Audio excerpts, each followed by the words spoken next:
Everyone, সবাই কেমন আছেন? আমি ভালো আছি। আজকের ব্লগ ভিডিওটা আমি সকাল থেকে শুরু করেছি। সারাদিন কি করলাম সেটা আপনাদের সাথে শেয়ার করব, তো অবশ্যই ভিডিওটা আপনারা সম্পূর্ণ দেখবেন। সকালে ঘুম থেকে উঠে আমার সর্বপ্রথম কাজ হচ্ছে ব্রাশ করা। আসলে এটা আমার কাজ না, এটা সবারই কাজ, সকালে উঠেই ব্রাশ করে নেওয়া। তারপর কি আমি ব্রাশ করতে করতে আরও অনেক কিছু চিন্তা করলাম।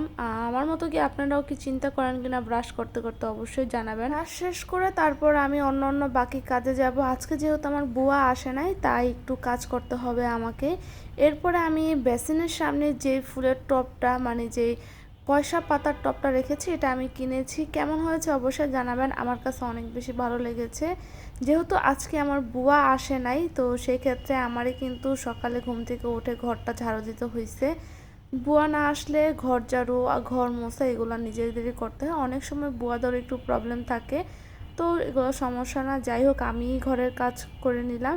এরপর গিয়ে রান্নাঘরে দেখি মা বসে বসে লতি কাটতেছে। আজকে লতি রান্না করবে চিংড়ি মাছ দিয়ে। সেই লতির রেসিপিটা আমি অন্য একটা ভিডিওর মধ্যে আপনাদের সাথে শেয়ার করব, কিভাবে মজাদার লতির রেসিপি শুটকি দিয়ে।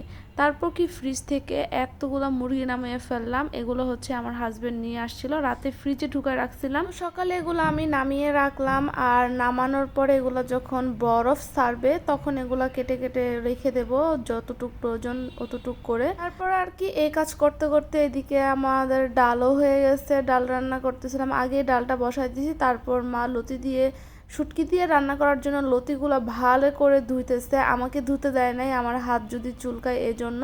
তারপর কি এই তো দেখেন শুটকিও সে কাটতেছে, কারণ শুটকির গন্ধটা আমি সহ্য করতে পারি না। খেতে অনেক ভালো লাগে, আমার মতো এরকম অনেকের আছে শুটকির গ্রান ভালো লাগে না, খেতে অনেক ভালো লাগে।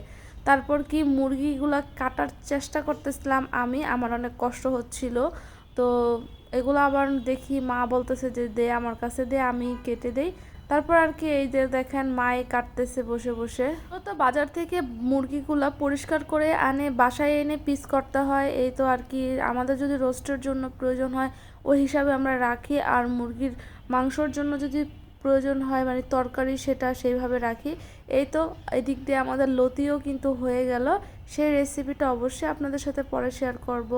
তো এখন মুরগির মাংসটা রান্না হচ্ছে, আর মুরগির মাংসটা একটু আজকে আলু দিয়ে ভুনা ভুনা টাইপের রান্না করব। মুরগির মাংসটা আজকে আমি রান্না করতেছি। তো কালারটা কেমন হয়েছে অবশ্যই কমেন্টে কিন্তু জানাবেন। আমার মুরগির মাংস অনেক বেশি পছন্দ, আমি মুরগির মাংসটা বেশি খাই। তো thanks for watching my video, সবাই ভালো থাকবেন।